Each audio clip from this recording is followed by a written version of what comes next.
তুমি এবার আমাকে বলো তো, তুমি কি করে এই বাড়ি খুঁজে পেলে? কি করে বাড়ি খুঁজে পেলাম ওই সিক্রেটে থাক। ও থাকবে বলছো? থাকুক। শুধু এটুকু বলি, আমি খুব বেশি দিন হলো আসিনি কলকাতায়, তবে আসা মাত্রই আপনার খোঁজ করতে শুরু করে দিয়েছি। প্রচুর চেষ্টা করেছি, আর এই কথা তো মানবেন যে কেউ যদি অন্তর থেকে কিছু চায় তাহলে সেটা সে পায়। ও বাবা, তুমি তো আমার কথা আমাকেই ফিরিয়ে দিচ্ছি দেখছি। কি করবো স্যার, সবটাই তো আপনার কাছ থেকে পাওয়া। এত বছর আপনার সান্নিধ্যে কেটেছে, আমার জীবন দর্শন তো আপনারই তৈরি করে দেওয়া। যাক, এখন যখন আমাকে খুঁজে পেয়েছো, আমার বাড়িও খুঁজে পেয়েছো, তখন একটা কথা তোমাকে জানিয়ে দিই, আমি কিন্তু আর ও দেশে ফিরে যাচ্ছি না। আমি জীবনের বাকি কটা দিন এইখানে নিজের বাড়িতেই থাকবো। এই দেখো রাজা, আমার বয়সই হয়েছে, কিন্তু বয়সের বিবেচনাগুলো হয়নি। আমার আত্মীয় স্বজন, বাড়ির লোক, কারোর সঙ্গে তোমার তো পরিচয় করে দিইনি। এই গদাই, এ হচ্ছে অনিরুদ্ধ, অনিরুদ্ধ দাশগুপ্ত, বিখ্যাত সাইকিয়াট্রিস্ট। আমেরিকায় ওর খুব পসার। আমরা বহুদিন পাশাপাশি বাড়িতে একসঙ্গে থেকেছি, আমাদের বাড়ির ঠিক পাশেই ওর বাড়ি। ভাবুন, এতদিন পাশাপাশি ছিলাম, কিন্তু উনি যে পার্মানেন্টলি এদেশে চলে এলেন, কিচ্ছু বলে এলেন না। কোথায় আছেন, কি করছেন, কিচ্ছু জানি না। কত ইমেল করেছি, কোনো উত্তর নেই। জানি, আমি জানি আমার উপর অনেক অভিযোগ তোমার জমা হয়ে আছে, অনেকেরই আছে, তোমারই মতো যারা আমাকে ভালোবাসে। বলবো, সব বলবো, কেন জানাইনি সে কথা বলবো। তার আগে দাঁড়াও, এই সকলের সঙ্গে আলাপটা করিয়ে দিই। শুনলে তো ওর নাম গদাই, ওর ভালো নাম হচ্ছে পূর্ণেন্দু বসুমল্লিক।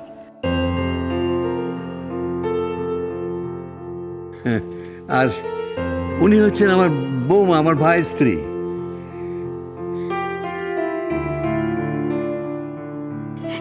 বসো না, বস না, এসো। ও বড় বৌমা। হ্যাঁ মা, এই তো আমি দেখছি। দাঁড়াও, আগে পরিচয় পর্বটা শেষ করি। এইটি হচ্ছে আমাদের বাড়ির বড় বৌমা, এই বাড়ির লক্ষ্মী বললেই হয়।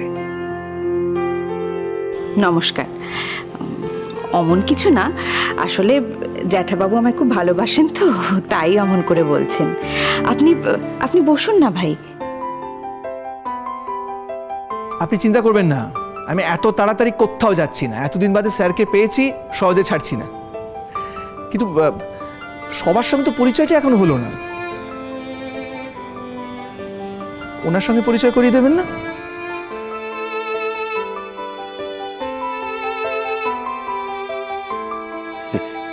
করিয়ে দিচ্ছি। ওর কথা তুমি তো জানো, যে দু একজন লোক আমার জীবনের সব কথা জানে, যাদের কাছে সব বলেছি, তুমি তো তাদেরই একজন। ওর কথাও শুনেছ। ওনাকে দেখেই বুঝতে পেরেছি উনি সেই মহিয়সী মানুষ।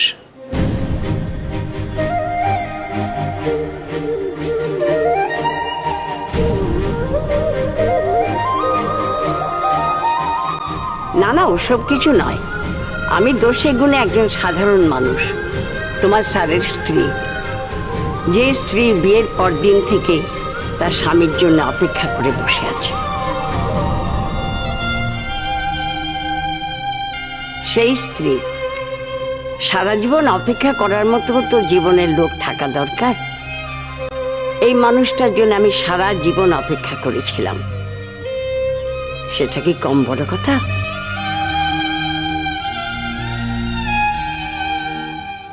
তাই আমি মহিষী না উনি মহান, এই তর্ক কিন্তু চলতেই থাকবে। তার চেয়ে বরং তুমি বলো, কি কি খেতে ভালোবাসো? কোথায় তোমাদের বাড়ি?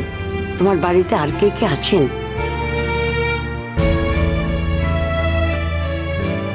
আমার বাড়ি আলিপুর, মানে নিউ আলিপুরে। বাড়িতে বাবা আছেন, মা আছেন, আমি এক সন্তান। ওই বেশিরভাগ সময় বিদেশেই থাকি, বছরে 2-1 আসি। এবারে বেশ অনেক দিনের জন্য এসেছি, মাস 6 আগে নড়ছি না। বাহ, ওয়ান্ডারফুল। জানো শোনাবো, আমার দেখা বিরল মানুষদের মধ্যে এ হচ্ছে একজন। স্যার প্লিজ আপনি এভাবে বলবেন, আমার ভীষণ অস্বস্তি লাগে, আপনি তো জানেন। আচ্ছা আচ্ছা, ঠিক আছে, না হয় আর বলবো না, কিন্তু তোমার দাম যে আমার কাছে কতটা সেটা আমার পরিবারের লোকেদেরকে একটু বুঝিয়ে দেওয়ার দরকার নেই, সেইটি করছিলাম আমি।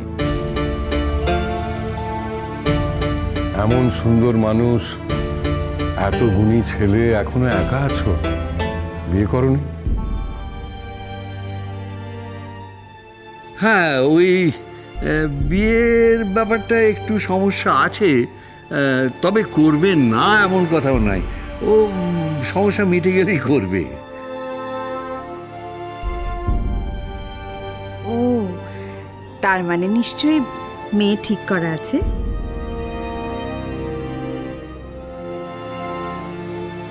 ওহো, তোমাকে কি একটু লজ্জায় ফেললাম? তুমি তো জানো চিরকালে আমার ইনহিবিশন একটু কম, কোথায় কি বলা উচিত কি উচিত না সবসময় বুঝতে পারি না, যা মনে আসে বলে ফেলি আর কি। হ্যাঁ তো অমন ছেলে অথচ এখনো বিয়ে হয়নি, এটি তো আশ্চর্য লাগছে। এ কথাই তো বলছিলাম দিকে যে এমন সুন্দর দেখতে, কি সুন্দর কথাবার্তা, দা বলছেন যে কত বড় ডাক্তার, অত মনে কোনো অহংকার নেই, মোটে কোনো অহংকার নেই কো। কার সামনে অহংকার করব? ওর সামনে? ওর মতো উচ্চতায় পৌঁছতে পারবো কোনোদিন? অনিরুদ্ধ, এসব কথা থাক, এতদিন পরে দেখা হয়েছে, আজ একটু মন খুলে দুজনে কথা বলবো। আজ কিন্তু না খাইয়ে তোমাকে ছাড়বো না। একবার যখন স্যারের সঙ্গে দেখা হয়েছে তখন মাঝে মধ্যে কিন্তু আসতে হবে, এটা কিন্তু আমার আবদার, মনে রেখো। নিশ্চয়ই, আপনি না বললেও আমি আসবো। উফ, ওর মতো মানুষের কাছ থেকে দূরে থাকতে যে কি কষ্ট আপনাকে কি বলবো। ওর সঙ্গ যে একবার পেয়েছে সে এই কথা হারে হারে জানে। তবে স্যার, মানে আজকে স্যারের সঙ্গে আমার একটু ব্যক্তিগত কিছু কথা আছে আর কি, যদি একটু উনি সময় দিতে পারেন আমাকে।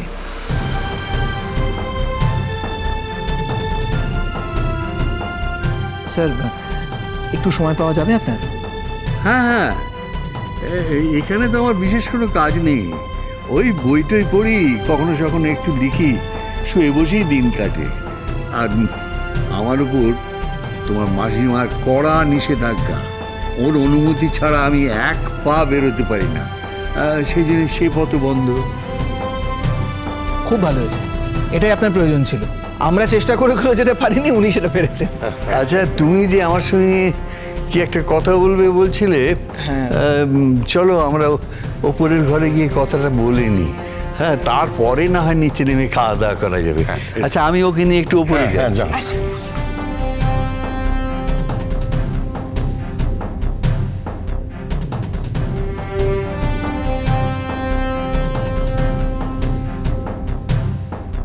এই মেয়ে, একদম বকবক করবে না।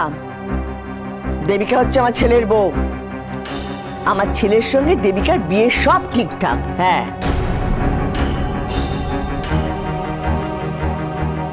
খাবো। ওই যে বুড়িমা, আমার ছেলে রাজা, তার তো এখনো বিয়ে হয়নি, তুমি তো দেখতে পাচ্ছ। দেবিকা হবে ওই রাজার বউ, সেরকমই তো কথা আছে। ও দেবিকার সাথে আলাপ হলে তোমার খুব ভালো লাগবে, দেখবে ও খুব ভালো মেয়ে। আমি ভাবছি রাজা থাকতে থাকতে দেবিকার সাথে ওর বিয়েটা দিয়ে দেবো।